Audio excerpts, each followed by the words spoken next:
बातमी आहे माजी कामगार मंत्री साबीर शेख यांच्याबद्दलची। ज्येष्ठ शिवसैनिक आणि माजी कामगार मंत्री साबीर शेख विपन्नावस्थेत जगत असल्याची बातमी IBN लोकमतने दाखवली होती। त्यानंतर औरंगाबादच्या मातोश्री वृद्धाश्रमाने त्यांना मदतीचा हात दिला। कल्पतरू युवा मंचच्या संजय तांबे यांनी पुढाकार घेऊन साबीरबाईंची औरंगाबादच्या मातोश्री वृद्धाश्रमात व्यवस्था केली आहे। एकेकाळी मराठवाड्यात पालकमंत्री असलेले साबीरबाई आता अनेक वर्षांनी औरंगाबादमध्ये गेले। आज वृद्धाश्रमात जाताना साबीरबाईंशी बातचीत केली आहे आमची सिनियर करेस्पॉन्डंट सुवर्णा दुसानेनं।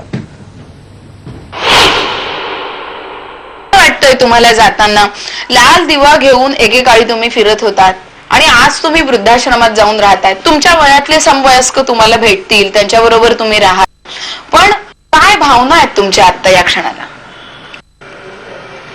प्रश्न असा आहे की मातोश्रीला जाणं म्हणजे एक वेगळेपण आहे। समीरभाई, तुम्हाला असं वाटत नाही की ज्यांच्याकडे लाल दिवा असतो, सत्ता असते, ते खूप कमावून ठेवतात, पिढ्यानपिढ्या पुरेल असं उभं करतात, तुम्ही काहीच उभं नाही केलं, खंत वाटत नाही का तुम्हाला? खंत वाटली तर तिथला शाबीर संपला। समीरभाई, 23 जानेवारी बाळासाहेबांची जयंती, आतापर्यंत बाळासाहेबांना तुम्ही वांद्र्यावरच्या मातोश्रीत जाऊन भेटत होतात, उर्वरित आयुष्य तुम्ही औरंगाबादच्या मातोश्रीत काढणार आहात। मासाहेब, बाळासाहेब यांच्या आठवणी पुन्हा असतील सोबत? त्या आठवणीशिवाय क्षणही जाणार नाही। तुम्हाला कुठेच असं वाटत नाही का की आपण जर खूप पैसे कमावले असते, खूप संपत्ती गोळा केली असती, तर आज आपल्या अवतीभोवती अधिक लोकांचा गराडा असता, आपली सेवा करणारे अधिक असते, असं काही वाटत नाही का तुम्हाला? जे आज आहे त्यापेक्षा अधिक काहीच नसतं। ध्येयवाद जो आहे तो संपलेला नाहीये। कल्पतरू युवा मंचच्या माध्यमातून साबीरभाई यांचं मातोश्री वृद्धाश्रमामध्ये पुनर्वसन केलं जात आहे। संजय तांबे आहेत आपल्या बरोबर। काय नेमका विचार तुमच्या मनामध्ये होता, कसं सुचलं, तुम्ही कसे पोहोचलात साबीरभाईंकडे?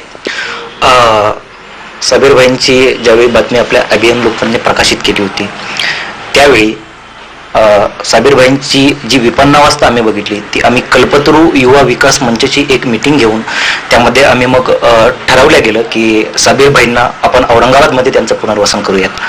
त्यांचा उपचार, त्यांना असलेले आजार, या सगळ्या गोष्टीतनं त्यांना बाहेर काढूयात। ही व्यक्ती म्हणून जर बोलायचं ठरलं तर ही व्यक्ती फक्त समाजासाठी जगली, जनतेसाठी जगली, लोकांसाठी जगली, आणि अशा व्यक्तीवरती हे वेळ येणं हे खेदजनक आहे। वृद्धाश्रमात जरी जात असले, वय जरी वाढलं असलं, तरी साबीरबाईंचा ध्येयवाद, आशावाद हा संपलेला नाही। तीच जिद्द, एका कडवट शिवसैनिकाची जिद्द साबीरभाईंमध्ये आपल्याला पाहायला मिळते। व्हिडिओ जर्नलिस्ट प्रवीण शेट्टीसह सुवर्णा दुसाने, IBN लोकमत, मुंबई। यानंतर